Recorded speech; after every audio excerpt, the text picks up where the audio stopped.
দেশ পরিচালনা করার জন্য যে যে যোগ্যতা লাগে সেই যোগ্যতা এই সরকারের নাই। জয় বাংলা স্লোগানটা হচ্ছে আমাদের স্বাধীনতার প্রতীক।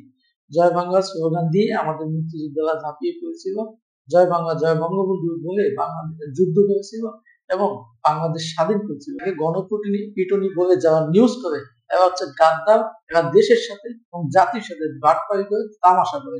আসসালামু আলাইকুম। দৈনিক মুক্তির সংবাদ পত্রিকা থেকে সকলকে জানাই শুভেচ্ছা। আমাদের প্রতিদিনের আয়োজন কেমন আছে বাংলাদেশে আজকের অতিথি সাবেক ছাত্রনেতা শেখ বাহিদ আহমেদ। ভাই আপনি কেমন আছেন? জি ওয়ালাইকুম আসসালাম, আমি ভালো আছি।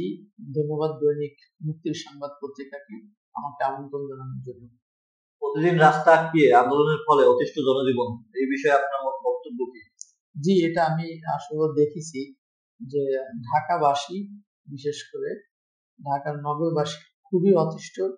কেননা প্রতিদিন যে হারে আন্দোলন, রাস্তায় যে হারে দাবি দেওয়া নিয়ে মিছিল মিটিং হচ্ছে, তাতে জনজীবন একবারে অতিষ্ঠ হয়ে যাচ্ছে। আর একটা জিনিস হচ্ছে, আন্দোলন তো মানুষের করবেই এবং তাদের নৈতিক দাবি দেওয়া নিয়েই প্রত্যেকে আন্দোলন করে। সেই আন্দোলনকে এই সরকার মোকাবেলা করতে সম্পূর্ণ ব্যর্থ হচ্ছে, বা তাদের যে দাবি দেওয়া আছে সঠিক দাবি দেওয়া, সেই দাবি দেওয়া গুলো এই সরকার পূরণ করতে পারতেছে না, বিধায় এই আন্দোলন গুলো হচ্ছে। এতে আন্দোলনকারীরাও বা ক্ষিপ্ত এবং হচ্ছে গিয়া নগরবাসীও ক্ষিপ্ত। আজকে দেশের এই পরিস্থিতি চরম ব্যর্থতা, আইন শৃঙ্খলা পরিস্থিতি তো নাই বলে চলে। সারাদিন খুন খারাপির গল্প শুনতে শুনতে, চাঁদাবাজির গল্প, ওখানে খুন, ওখানে চাঁদাবাজি, ওখানে হত্যা, ওখানে আপনার হচ্ছে গিয়া গুম, এই যে প্রতিদিন এই 5 মাস ধরে যে শুনতেছি, এতে আসলে আমরাও অতিষ্ঠ। তাই এই অবৈধ সরকার, অসাংবিধানিক সরকার কখনো দেশ পরিচালনা করতে পারে না। আর একটা দেশ পরিচালনা করার জন্য যে যে যোগ্যতা লাগে সেই যোগ্যতা এই সরকারের নাই, যার কারণে আজকে এই সরকার ব্যর্থ হচ্ছে সব দিক থেকে। আর প্রতিদিনই আন্দোলনের পরিমাণ বেড়ে যাচ্ছে এবং আপনার হচ্ছে গিয়ে দেশে বিশৃঙ্খল পরিস্থিতি সৃষ্টি হচ্ছে। আইন শৃঙ্খলা বাহিনী এটা মোকাবেলা করতে পারতেছে না। আদালত প্রাঙ্গণে জয় বাংলা স্লোগান, যুবককে গণপিটুনি, এটাকে আপনি কিভাবে দেখেন? খুবই দুঃখজনক এবং ন্যাক্কারজনক একটা ঘটনা।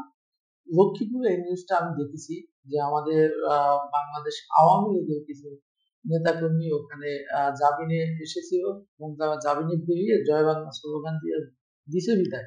গণপিটুনির কথা বলা হয়, এটা কোনো গণপিটুনি না, এখানে হচ্ছে একটা রাজনৈতিক কিছু দলের নেতাকর্মীরা, তারা হচ্ছে ওখানে এই আক্রমণ চালাচ্ছে এই আওয়ামী লীগের বিভিন্ন নেতাকর্মীদের উপরে।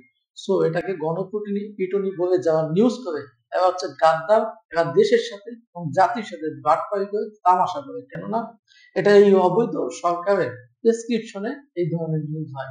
আপনার একটা জিনিস বুঝতে হবে যে বাংলা, এই জয় বাংলা স্লোগানটা হচ্ছে আমাদের স্বাধীনতার প্রতীক। জয় বাংলা স্লোগান দিয়ে আমাদের মুক্তিযোদ্ধারা ঝাঁপিয়ে পড়েছিল, জয় বাংলা জয় বঙ্গবন্ধু বলে বাংলাদেশ যুদ্ধ করেছিল এবং বাংলাদেশ স্বাধীন করেছিল। সেই আমাদের স্বাধীনতার চেতনাকে ধ্বংসকারীরা এই আক্রমণ চালাচ্ছে এবং তারাই বর্তমান ক্ষমতা দখল করে অবৈধভাবে কাজ করে যাচ্ছে। তো ওদেরকে ইনশাআল্লাহ প্রতিহত খুব তাড়াতাড়ি হবে এবং এবার দেশ থেকে এদেশে থাকতে পারবে না। কেন এটা বাংলাদেশ, আর এটা জয় বাংলাদেশ। আর জয় বাংলাদেশে তাদের থাকতে হলে জয় বাংলা স্লোগানকে মেনে নিয়ে রাজনীতি করতে হবে, ইয়া করতে হবে, বাস্তবায়নে জয় বাংলা স্লোগান থাকবে। কিন্তু ওরা যেটা করতেছে স্বাধীনতা বিরোধী এবং 1971 পরাজিত শক্তি, এরা আজকে মানুষকে মেরে, অন্যায় ভাবে মেরে এই অবৈধ সরকারের দোষর হিসেবে তারা কাজ করে যাচ্ছে এবং আজকে দেশের মানুষকে অবৈধভাবে মেরে তার বলে গণপিটুনি। এটা আমি তীব্র নিন্দা জানাচ্ছি এবং দেশের আওয়ামী লীগের নেতাকর্মীদের, আপনাদের মিডিয়ার মাধ্যমে তো সারাক্ষণ দেখি যে আওয়ামী লীগের নেতাকর্মীদের যেভাবে নিপীড়ন চালাচ্ছে, নির্যাতন চালাচ্ছে। আর আওয়ামী লীগের নেতাকর্মীদের আমি একটু আবেদন জানাবো যে আপনারা তারা রুখে দেন। যদি রুখে না দিতে পারেন তবে আপনাদের কিন্তু এইরকম মার প্রতিদিনই খেতে হবে। সবাই ভালো থাকবেন, সুস্থ থাকবেন। আল্লাহ হাফেজ। আসসালাম।